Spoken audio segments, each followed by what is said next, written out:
Welcome to the Jeff Knows Inc. Entrepreneurial Podcast with your host, Jeff Lopes.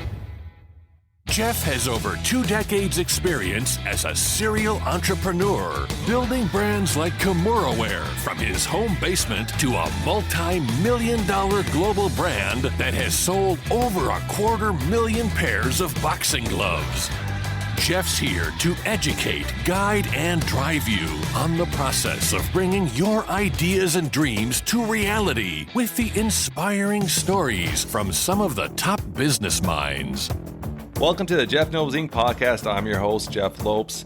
We're on episode number 23, and we got a special guest, Cam Williamson. Cam is a former military police turned podcast host with a very successful Road to Redemption podcast. Excited to have Cam on today.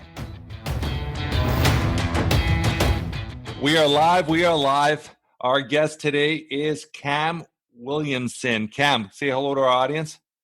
What's up, everyone?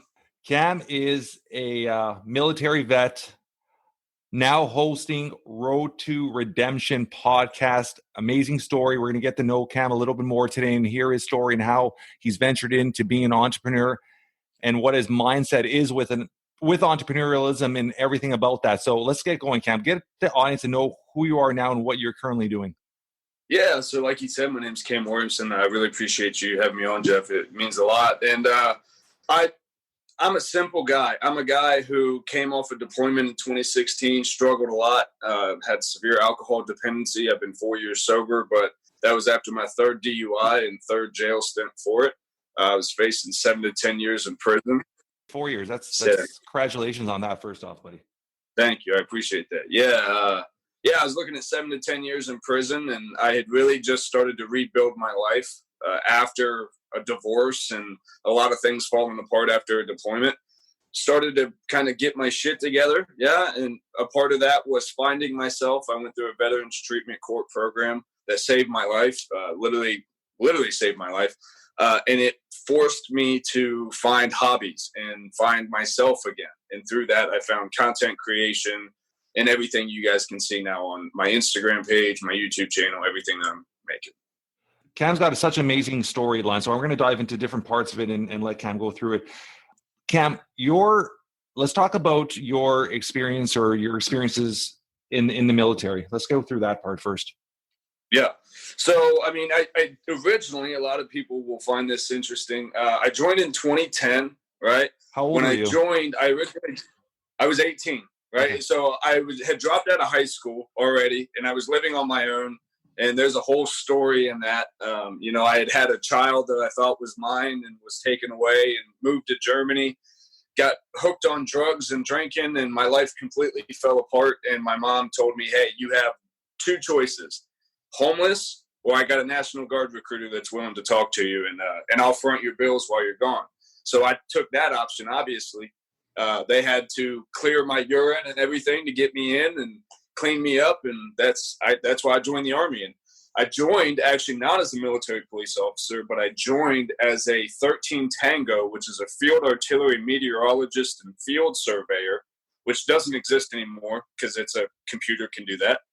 So I was officially that for like a month, and then I reclassed. I actually got out of the National Guard because my unit was not funded well and all this. So I got out and joined the reserves, where I had moved to Cincinnati. I originally lived in Columbus, Ohio.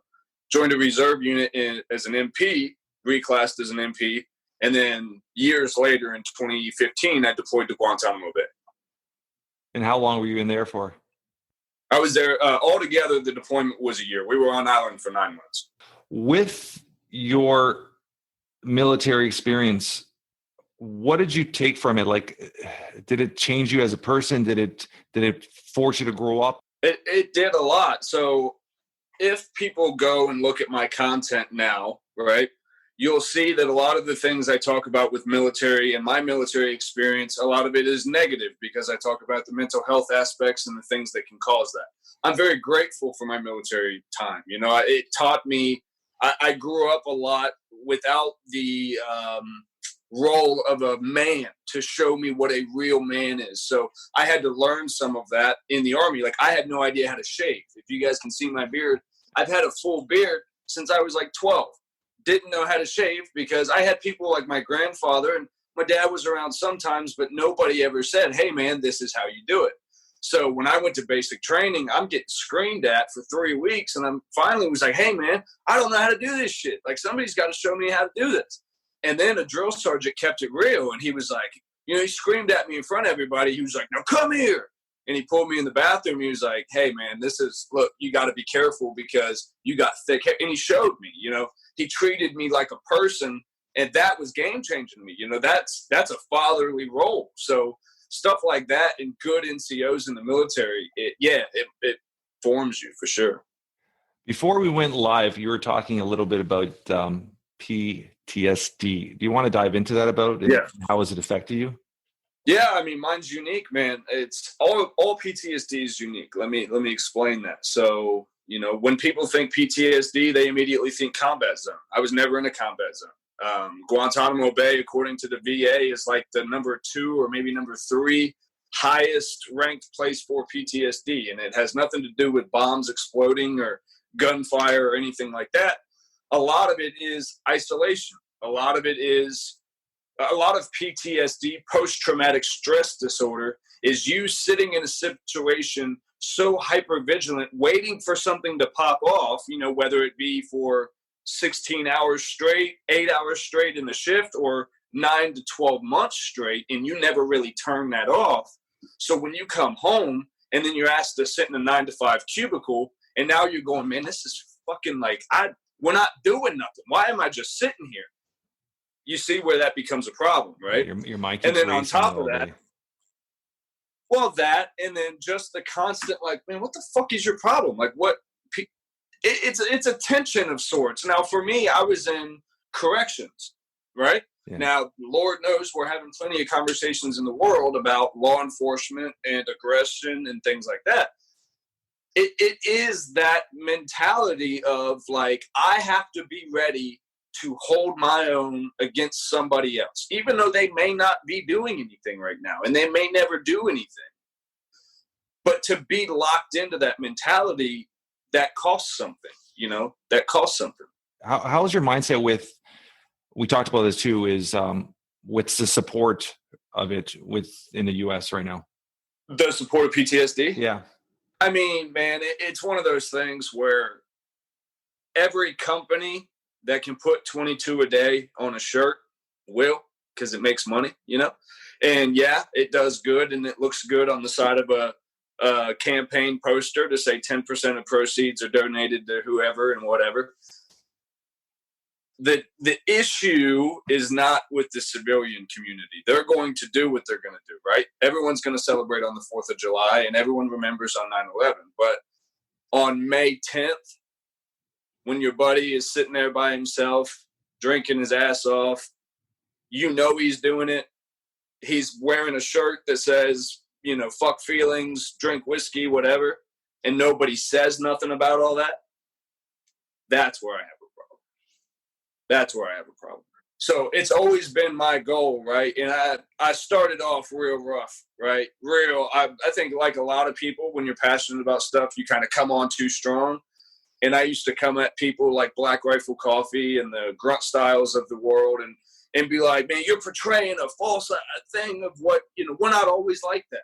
Not all people enjoy bikini snaps and 50 cals. That's not all of us. Stop acting like that's all the community. And I had to, it's only through the whole journey I've gone through where it's like, man, what right do I have to judge them for what they're doing? They have every right to be who they are just as much as I have every right to be who I am. So both messages can exist, and you just let the people go where they go, Before we went live today, I was having a little conversation with Cam, and we were diving to what he's currently doing, and a huge part of him right now is content creation and bringing. The easiest way to explain is bringing his upbringing, bringing everything into content creation and showing the world what he wants to know and what he wants to show.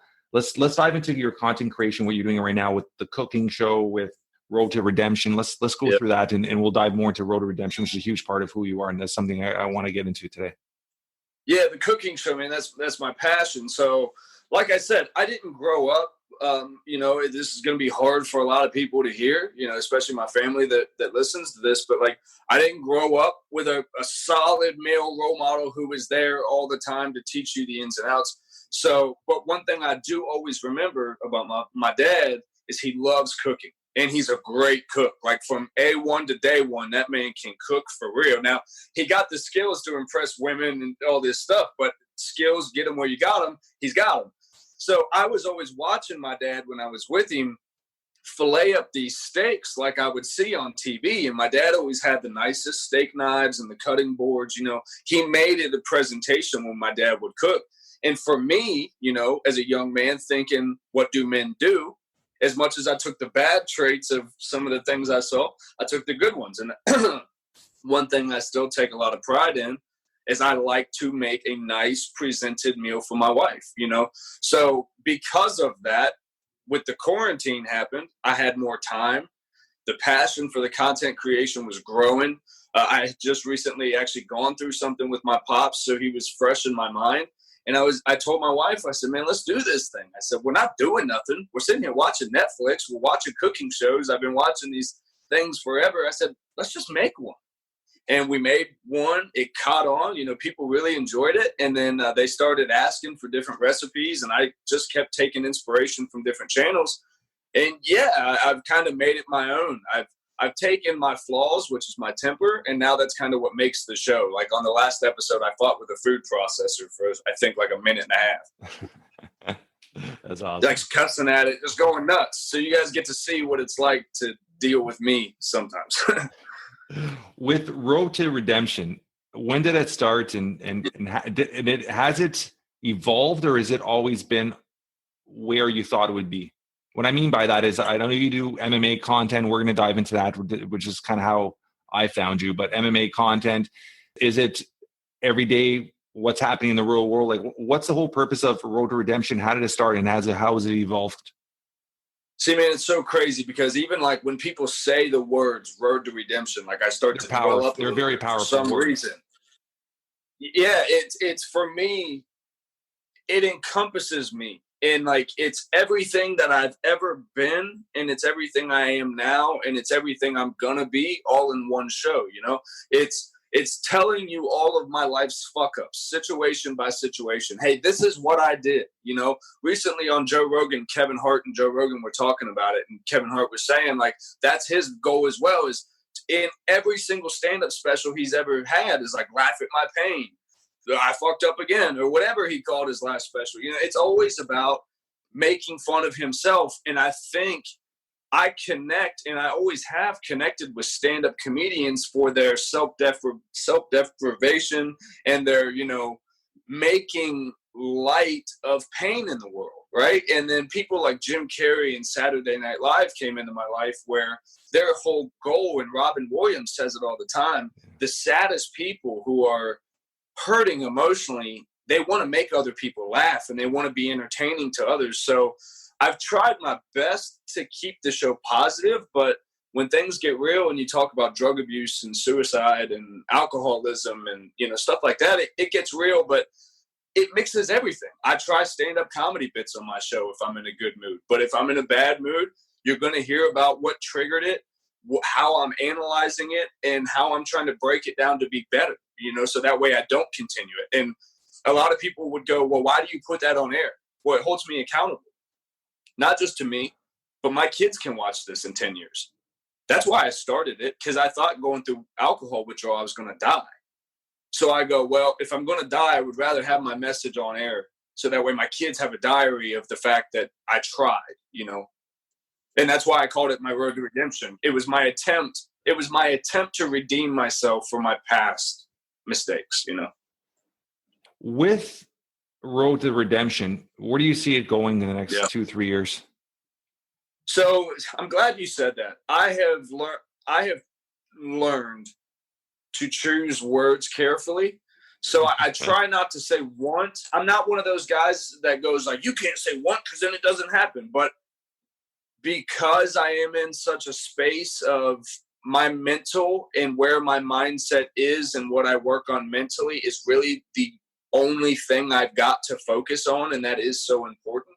I do try to go, where am I taking this in the next 2 to 3 years? So to be on a network has been my goal. I've been reaching out to different podcast networks. I even reached out to Joe Rogan's booker to try to get on his show. I'm at that place now where I know the content's there. I know that I have the story to tell. I'm kind of in that starving artist phase where all I can do is enjoy the starving artist phase until whatever it is. It's not going to be me forcing it. And that's been the hardest thing for me to realize is it's not going to be one video. It's not going to be one headline or one hashtag that's going to make somebody see it, that's going to create my whole life. It's going to be that consistency. I mean, I've already been going for 4 years, so it's going to be that. It's going to be that day. Yeah, and it's going to be that, like Kevin Hart said in that thing, I connect to it a lot.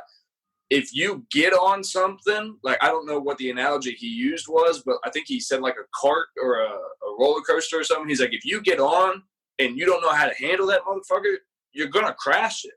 So I'm not trying to get on Netflix 6 years ago or 6 months ago like I wished I could have, and I would have crashed the car. I had to sit here and go, okay, I don't have a job. So I have to upgrade this content, learn how to actually be a host, learn how to master audio. You know, I have to be there. And through that, I've had the skills. So now I'm ready. When that time comes and that eyeball gets set on my content, you know, it's there. Let's dive back. Why did you say, I don't like talking about or saying where I'm going to be or like that? Because I'm a strong believer in it's not bragging. A lot of people might think it is bragging. I'm a strong believer in if I want to be here in 2 years, I'm going to tell everybody I'm going to be there in 2 years. And I do that because it holds my accountability and it forces me to say, if I'm going to do this, I'm going to work my fucking ass off the next 2 years and get there. And sometimes it's funny because my wife, I actually talked about this in one of my prior podcasts. My wife sometimes looks at me when we're around friends and family, and I'm like, I'm going to be here, or I'm going to do this, or I'm going to buy this. When I'm talking about buying like a property or whatever. And she's always like, kick me a kick on the back of the leg, like, don't brag. It looks like you're bragging. I'm like, no, it's not bragging. To me, it's saying, this is where I want to be. This is where I'm going to be. And it counts accountability to force me now to work my ass off to get there, to prove to everybody I could get there. That's my mindset. My dog, the only people who think that's bragging is people who have lost hope of that being a possibility, you know? Perfect. They only think that's bragging because they think you're talking about something unattainable. They think you're lying. So they think it's a brag. It's just, oh, he's talking out of left field. It's like, okay, for you, that might be. And for the current Cam sitting in my spare bedroom, and, you know, you guys can see there's the frame around. I'm literally sitting in the spare bedroom, but right behind me is my podcast studio. So if you look on the studio, it looks like I'm in a fancy thing with all nice lighting. No. But that's, you know what I'm saying? You get it. Like, that's today, Cam, I see being in the Showtime Network studio, but I had to learn about lighting so that when I show up to a proper studio, I can go, hey, man, you got the light too much on my face. We're going to have a shadow back here. I wouldn't have known that if I wasn't sitting in this office doing it myself for 4 years. So you got it. Like you said, you got to know where you are so you know where you're going to. Each or both is powerful. You said you've been 4 years sober. Let's dive into that a bit. So sobriety goes right back to what you were just saying with the, and I'm glad you brought it back to that because I wanted to make that point, but I get a little sidetracked. It goes back to the want and doing thing, right? So by probably my ex-wife's standards, who's in charge of my visitation with my daughter, I'm an alcoholic who has 3 DUIs and whatever, right? That's how anybody who chose to look at me that way, they absolutely could, and my actions have warranted that. Sure.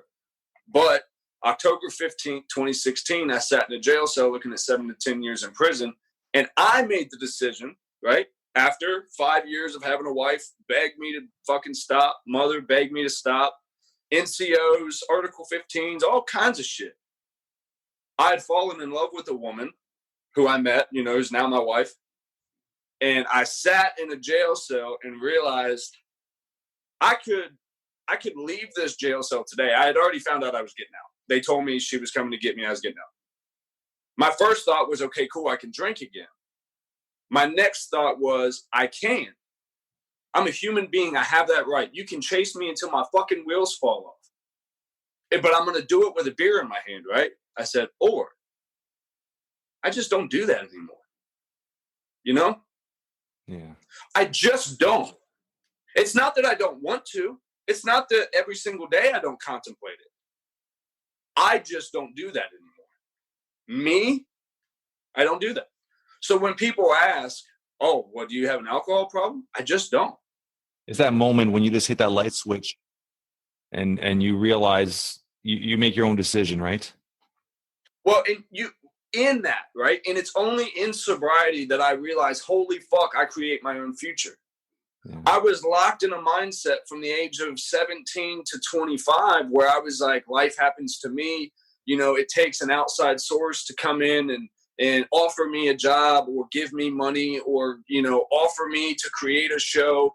No, you choose to get sober. You make the choice to not buy beer or whatever your vice is. You make the choice to start a show, even though, guess what? Hey, breaking news, spoiler alert, I'm coming in with a hot take. Your show's going to suck in the fucking beginning. It's going to be shit. That's okay. It's okay. You make it that way, so that way you can look back in 4 years. I was just watching my old vlogs, and I was like, oh, my God. I'm sitting there going, oh, my Jesus. I said, I'm as pasty as can be up against a white wall with natural light on my face. I say, yo. I was so mad at myself, but I was like, I love it. Because when this thing goes, people can look back and go, Cam started here, which I even forgot the other day was my whole goal. I want people on the west side of Columbus, Ohio to go, I'm not tall enough to play in the NBA. I don't really like to play sports, but I like to commentate it. Let me just buy a $50 mic real quick and let me host my own commentating show because I think I can do it in a funnier way than this guy. Or I think I can chop it up and add this funny clip that I thought about that nobody else thought about. I want to see that, right? I don't want to see another Netflix show about a serial killer. For what? The content creator. I want to see someone who went for it, you know, and then made it. That's what I watch. Those are the people I watch. So, yeah, that's pretty awesome. I appreciate that. Where did your passion for MMA come? Were you always a fan of martial arts? Did you train in martial arts? Where's your mindset? I know you just recently did a amateur kickboxing fight. And just for the audience to know is how I found Cam via social media was he was doing I guess, what do you even want to call it? It was a UFC show, and you're just doing, I guess, your fight predictions. And that's how that came about. And I started listening to it, and I started figuring out a little bit more about Cam, and it piqued my interest to get him on our show. So that's how it all started. And everybody knows my background with Kimura, we're in martial arts and whatnot. But where did your passion start with martial arts? Man, I have to say that the passion started with the Mickey Ward Arturo Gatti. Again, fond memories of me and my pops. I remember sitting on his floor. I don't have many memories. Again, drug use, head trauma, a lot of shit. I don't have a whole lot of memories going left, but I remember distinctly sitting cross-legged on the floor in his living room, and I can't remember what I was eating, but I remember watching Arturo Gatti and Mickey Ward go to war for, I think it was the second or third time. And I was just like, I don't know what it is, but I want to do that. I want to, not that I wanted to hurt anybody. I had no desire to hurt anybody, but it was I want to take my aggression for the world out on display. And I want the world to see what I'm willing to go through. Right? So fast forward 2015, I'm deployed. I see the movie Southpaw, Jake Gyllenhaal and Eminem. Yeah. Amazing movie. Phenomenal movie. Yeah. I wish that, spoiler alert, speed through it if you haven't seen the movie, everyone. I wish that she lived through the whole thing. I think that would have made the story really special. But yeah, I hate that part. I still skip through it every time. I'm watching that on deployment. I'm drunk, right? I've already gotten an Article 15. Drunk as a fucking skunk. I had been sober about 9 months previous to this because I was trying to get on this deployment. So I had to get healthy. I was trying to divorce my then wife. So I was trying to get healthy to get on the deployment and get the fuck out. So life had gone to shit. I got Article 15 for drinking on day 1 of deployment. I'm sitting there bummed out watching this video, and I'm watching the training montage. And everything that you can think of starts going through my head. Rocky, fucking that Mickey Ward, Arturo Gatti, all these fights, and Forrest Griffin, Stephen Bonner, all these historic fights that I've seen in my life. And I was like, Cam, you got to fight back, motherfucker. You got to fight back against this shit. So I got up. I literally just walked down to the gym that we had there. It was like 2 or 3 in the morning. Went down, and I just looked at the little shitty heavy bag and, speed bag they had. And I was like, well, everybody in the beginning of their montage is doing this all fucked up. So I guess that's what I'm supposed to do.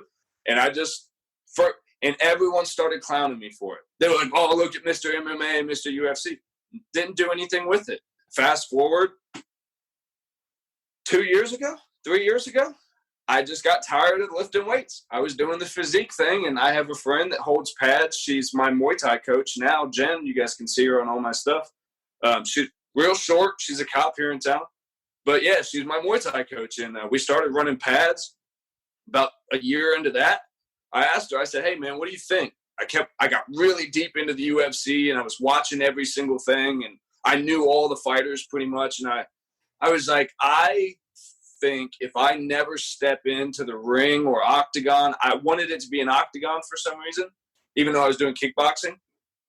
I said, if I never step in there and know that I was willing to let that door close and the best man was going to leave, I said, I think I'm always going to have a place of I'm a little bitch, right? Because I never did it.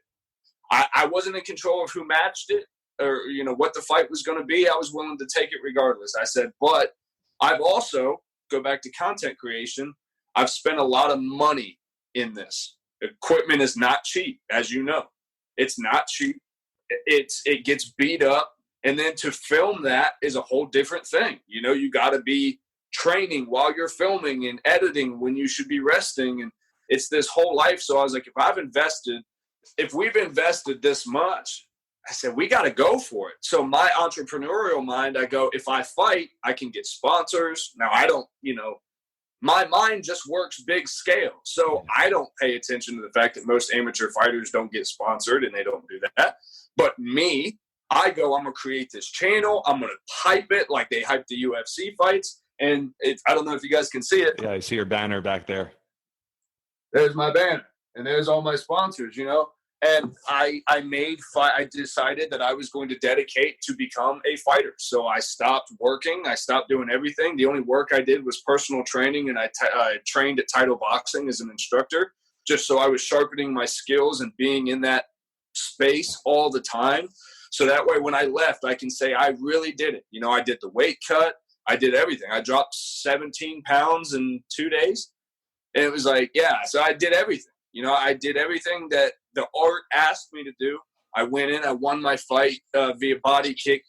He didn't answer the bell for the second round. And and then afterwards I was like, no, that's dead for me. Like, I don't want to do that.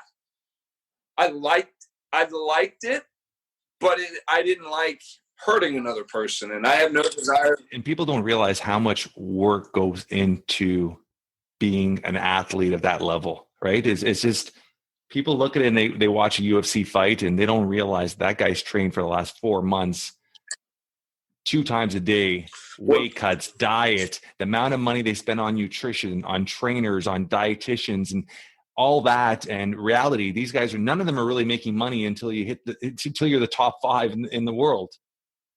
And can we talk about this? Yeah. Can we talk about this for a minute? Yeah. Because I want your thought on this, right? As an entrepreneur, as an athlete, as a man, everything. But I felt it the most, and it might have been the weight cut. I don't know. I felt it the most when I was right before the fight. Even though I knew I wasn't getting paid for the fight, my biggest pressure was that my family would be embarrassed by the result and that I would embarrass my sponsors. Right? That was my biggest worry. So how many nights can you say you've laid in bed going, I'm ruining my life chasing this dream? I'm going to ruin my life. I'm going to ruin my family's life, my kids' life. Why do I not just go wait tables where I know I can do that and make guaranteed money? Why don't I just, and overcoming that will be harder than any financial thing you do, any weight cut, stepping into any octagon. I would rather step in an octagon 100 more times than still have to go through child court custody to try to get visitation with my kid. That's where the fight was, all that aggression from my whole life that I had said originally I wanted to get out and put on display and go, look, motherfuckers, you have to look. You have to see that I'm hurt and I'm willing to fucking do something about it now. And if you guys watch my fight on YouTube, at the end, a lot of people clown me for it. I got a lot of hate, but I just, it screamed, because in that moment, everything that I had been through, worked for, came out. When you've had a moment that you didn't even know you've worked your whole life for, I didn't win it. I won a medal. I don't know where the fuck the little medal is, but I won one of those. But I didn't become famous from that fight. I didn't win any money. I didn't get a UFC contract. There wasn't even a belt. But for me, every moment that I had ever been told I was a piece of shit or that I would never do the things I wanted to do, you get to tell everyone, fuck you. And I'm pretty sure inside my gloves was a huge fuck you. And I looked down at my kid and I told her, I said, that's for you. And you can hear that in the video too. I said, that's for you, Snooks, because my oldest wasn't in the crowd, but it was for her, because it was, hey, your dad's going to fight. Whether I never make $1 off this shit or not, I'm going to fight for you two, and I'm going to fight for everybody who's told that because you're not on a Showtime network or because you don't have famous guests, fuck that. Hustle. If you fight, you can do it. How old are your children? So my oldest will be 5 in December, and my youngest will be 2 in October. Both girls? Yeah, both girls. Good luck, buddy. My daughter just turned 14. I'm going into high school. Now the pressure starts on my fucking end. I don't like thinking about that. In my older age, again, especially after the MMA, I use MMA to tame my temper, and I have a temper, and I think about things like that, and I'm like, oh, I'm not meant to be a dad in that regard. There's a lot of regards I'm a very good dad, but dealing with little me's being around. Are you still training MMA, or just for yourself, or are you completely stopped that road? Honestly, with the quarantine, I haven't trained one day during quarantine, but me and my coach aren't allowed to be together. My coach is, she's a cop. That's what she does. She also, I want to give a big shout out to my coach, Jen, because she didn't ask to go through a fight camp, right? She's trained fighters. She's fought, I'm pretty sure professionally. She's about that life. She didn't ask to drop everything she was doing. She's got 5 kids combined with her family. She didn't ask to drop everything she was doing and train me for 8 weeks every day, 3 times a day. But she did. Like, I didn't understand you don't go through a fight camp as an amateur, but we did. So, big shout out to her for that. But yeah, we just haven't been allowed to be together. The gym we trained at was closed. So I'd say here in the next week, we're gonna bust out some of the old puzzle mats and just put it out on the back cement area and start running pads here at the house. Where are you right now? You're in Ohio still, or? No, I'm in Tennessee. You're in Tennessee. How's the quarantine going there? Hasn't things started reopening already? Tennessee has been kind of one of they call us the volunteer state for a reason. I guess we volunteered to stay open longer and open sooner. So we've nothing really changed. Again, at the time that the quarantine started, I was working some bullshit corporate job trying to secure money, and really just did that because I knew it was going to be a bullshit job that I could edit videos all day. I lost that job. And then I've been home. So really, I started that job in February. I went to work for maybe 2-3 months. And then the quarantine hit. So I was working from home for 2 months. So all I've really known has been just the home life. Now my wife goes back to work and my kids in daycare again, but that's only been 2 weeks, you know? Yeah. We're slowly in Toronto, Canada here. We're slowly opening up stuff. They're very, it's like this huge grind. People don't realize too, like when you see a fighter or a boxer and you think about their gym and you see the grind gym that they work in, guys, that's the gym. Like that's the gym because that's all they can fucking afford. That's not that way because it looks better on camera to be in some grungy gym shadow boxing. No, that's what most gyms look like because they can barely afford to keep the lights on every single day. So yeah, guys, if you support MMA and all that, support your local gyms, support the smaller brands that are, trying to survive right now. It's tough. This has been a amazing little conversation with you, Cam. I appreciate you coming on.